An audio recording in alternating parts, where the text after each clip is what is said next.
Michael Popok, Legal AF. Will the criminal trial against Donald Trump start on March 4th on time?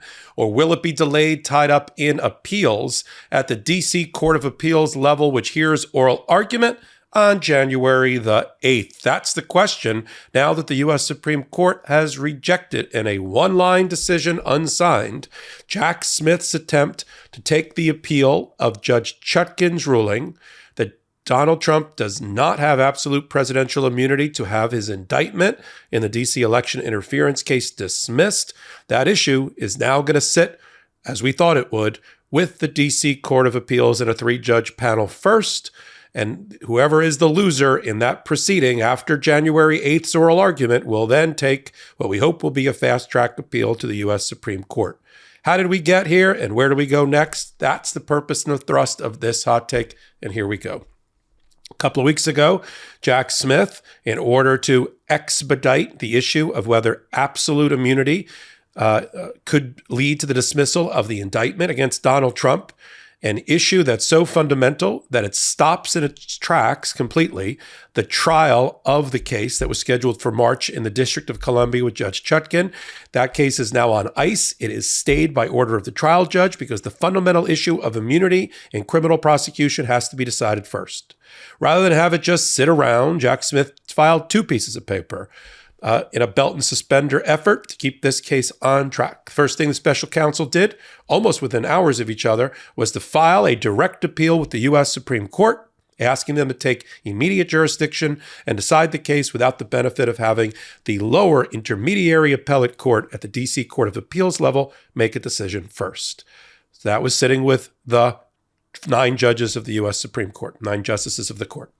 In the interim, he filed another piece of paper with the D.C. Court of Appeals, which are the intermediary appellate court, the bosses, if you will, for the trial judge, Judge Chutkan. 3 judges randomly assigned to the case, and it came up Henderson, Judge Henderson, appointed by W. Bush, Judge Pan, and Judge Childs, appointed by Biden. Biden, Bush is the way to remember it. You need a majority to make a decision. So 2-1, that's your decision. They took it seriously, and the request by the special counsel to expedite matters, and they have briefing going on right now through Christmas, and they've already set oral argument for the 8th of January. We expect a ruling on whether Judge Chutkan was right or wrong, thumbs up or thumbs down, sometime January 9th, January 10th, January 11th, within 72 hours, I would hazard to guess, because of the momentous issue that's at stake right here, we're going to get a ruling from the D.C. Court of Appeals. Now, with Jack Smith calling the bluff of Donald Trump and calling the bluff of some of the MAGA right wing on the Supreme Court, Jack Smith brought onto his team a Supreme Court expert, a former Solicitor General or Deputy Solicitor General, somebody who's responsible for arguing on the behalf of the United States before the U.S. Supreme Court. That's what the Solicitor General's office does in representing all of the departments of the United States and all the branches in front of the Supreme Court. That is what the U.S. Supreme Court justices like to see. They like to see the Solicitor General or somebody from that office make argument. I'll tell you what they don't like to see. They don't like to see the United States being represented by the Special Counsel. And that's sort of what happened here. We got Jack Smith signing the brief along with a couple of his deputies, and then he brought on this former Deputy Solicitor General to kind of give some gravitas, if you will, to the briefing. But that's not normal. Supreme Court is a creature of habit. It likes to, it's this very Byzantine rules. It likes to see people that they like to see in front of them. And so it already had a little bit of a lot of hair on it when that request directly to the U.S. Supreme Court to skip over the lower level appellate court and take direct appellate jurisdiction. It already was a little bit hairy. But he did it for a reason. I think it was to also encourage the D.C. Court of Appeals to move quickly, understanding that if they didn't move quickly and assert jurisdiction and start setting a briefing schedule, their bosses at the U.S. Supreme Court were going to do it for them. So I think that was one motivation by Jack Smith. Second one was a signal to both Donald Trump's side and to the Supreme Court MAGA right-wing side that they were going to take it to him. They were going to take it to the hole, as we like to say, and do a direct appeal to the United States Supreme Court. and basically call Trump's bluff. He keeps talking about, I had absolute immunity. I could do anything I want. I could kill a man and I'd be immune because I used to be president. And so that issue, which Jack Smith framed for the Supreme Court justices as follows, he told the Supreme Court justices in his filing that this case presents a, quote, fundamental question at the heart of our democracy, whether a former president is absolutely immune from federal prosecution for crimes committed while in office or is constitutionally protected from federal prosecution when he has been impeached, but not convicted before the criminal proceedings begin. Because that's another issue here. Recall that Donald Trump, by the Democratic majority House, was impeached for actions on Jan 6th. Not everything that's in the indictment, but a fair number of things that were in the indictment, especially those related to the Jan 6th insurrection, were part of an impeachment proceeding. Under our Constitution, the House of Representatives is the prosecutor, and they impeach. That's the equivalent of indictment. The Senate is the equivalent of the court, the judge, and with the once the case is presented by the managers of the House, those are the prosecutors, to the judges of the Senate, that's the senators, then there's a vote. And if there's a vote to convict, that is called a conviction. We have an impeachment. A lot of talk about impeachment, but you got to have conviction by trial in the Senate. And so that's a fundamental question here about that process and how it relates to if he is impeached but not convicted. In other words, the trial is not completed, or not that he was acquitted, but he just wasn't convicted. Does that mean that he can't be criminally prosecuted after he leaves office for those events? And that's a fundamental issue that's at the heart of both the District of Columbia case and the Supreme Court case. We got our ruling today. Supreme Court, we don't know who exactly, but you got to have at least 5 votes of the 9 to bring the case up on this extraordinary, what we call writ of certiorari, which is another vehicle at the appellate level. It's another judicial Latin phrase that we like to throw around as lawyers at the appellate level. And they denied the writ prior to judgment. In other words, they want this to go a normal, even if expedited course, and they want it all brought up from the ruling of the Court of Appeals at the District of Columbia level. And they want, frankly, the Solicitor General's office to be involved, because that's their job, and to argue the case on behalf of the United States of America, rather than Jack Smith and his band of, former Solicitor Generals, if that makes sense. And now the issue, and I know there's a lot of press on this is a win for Donald Trump. It'll slow down things. I'm not so sure about that. Let me give you my theory and thinking on this using Bush versus Gore in 2000 as our comparison, as our comparator. Because when the Supreme Court wants to move quickly, and that's the operative term, when it wants to move quickly, it knows how to do it. And so let's just lay out a quick timeline here on the back of an envelope. The District of Columbia rules on, let's say, the 11th or 12th of January. Even on weekends, they work. Then there's an immediate appeal by the loser. Let's hope it's Donald Trump. But it could be Jack Smith. But I would think it would be Donald Trump on the immunity issue, especially with the way this panel is constituted. And then there's an appeal to the U.S. Supreme Court. Department of Justice kind of steps aside, and the Solicitor General makes the argument on behalf of the government, with the assistance of the special counsel, but frames the briefing in the way that these stodgy, old, mainly white guys like to see it at the U.S. Supreme Court level. That's what happens.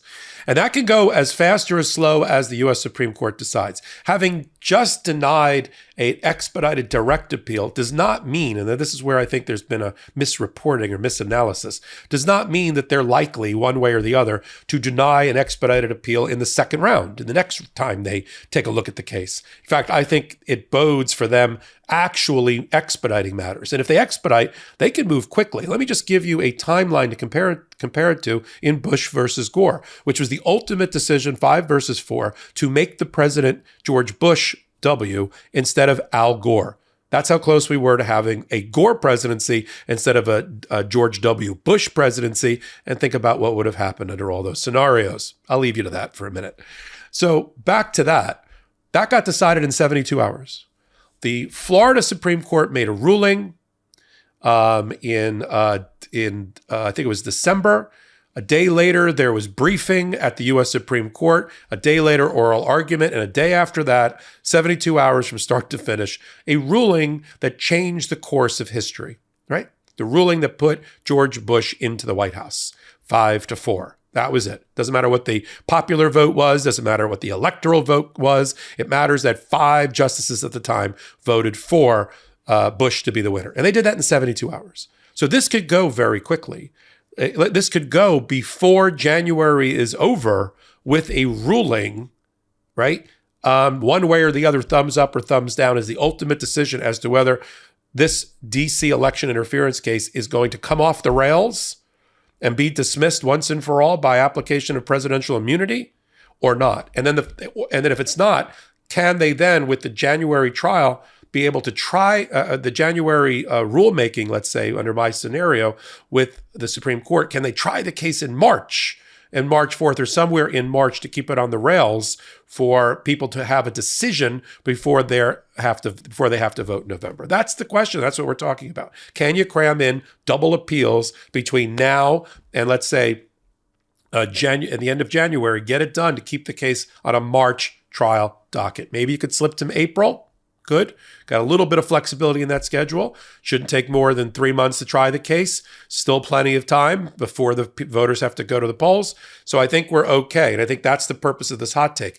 We are still okay. In fact, everyone's like, it's a win for Trump. Everybody wants to make this into a sporting match. Who won? Who lost? In-game betting. Forget that. Okay. You have to use historical precedent and the purpose of these procedures. We still have plenty of time to do double appeal. We still have plenty of time to do United States Supreme Court full briefing and oral argument and a ruling well before January is over. If that happens, based on the precedent of Bush versus Gore, which I just described as a 72-hour event about who would be president, they certainly can do it about whether an ex-president can now be indicted and convicted all within the same amount of time. Having wrapped that all together, trial then moves forward in March. And already Judge Chutkan is still moving the case along. The case has stayed, but with an exception, an asterisk. It's like stayed plus. She's still ruling that things have to happen to prepare the case for an attempted March trial.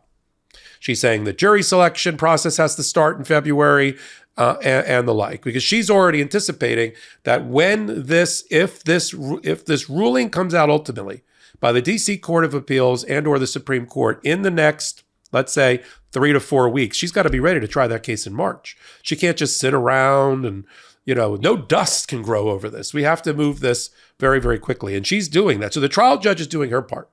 The prosecutors are doing their part in terms of filings at the trial level and the filings that they're doing at the appellate level. And then the question is, as I outlined it, how quickly will the Supreme Court move once it's back in their court on an expedited basis, knowing at a minimum they can do it in 3 days, somewhere between 3 days and a couple of weeks, they got to get it done. If we see instead that the U.S. Supreme Court is then throwing a life preserver to Donald Trump because they pushed the appeal out, for a long period of time, then the trial in March is over. If they say we're going to do this on regular briefing, we'll see you guys over the summer, there's no trial in March. I don't think that's going to happen. I'm here to tell you that. And I'll come back on a hot take just like this one if I'm wrong. Or we'll cover it on a weekly basis on a podcast we call Legal AF. It's exactly what you think. We do it Wednesdays and Saturdays at 8 p.m. every Eastern time, every week, rain or shine, on the MeidasTouch network. You're right there. Free subscribe if you haven't already. Our goal, 2 million free subscribers by early 2024. We're so close. And it helps. The bigger they get, the more your voice is heard. So if you like what I'm doing, thumbs up here, please. Comment. It's the ratings that helps keep me on the air. Until my next hot take, though. Until my next Legal AF, this is Michael Popok reporting. Thanks so much for watching. We're only a few subscribers short of 2 million subs. Please subscribe right now to the MeidasTouch YouTube channel for free and help us grow this unapologetically pro-democracy network.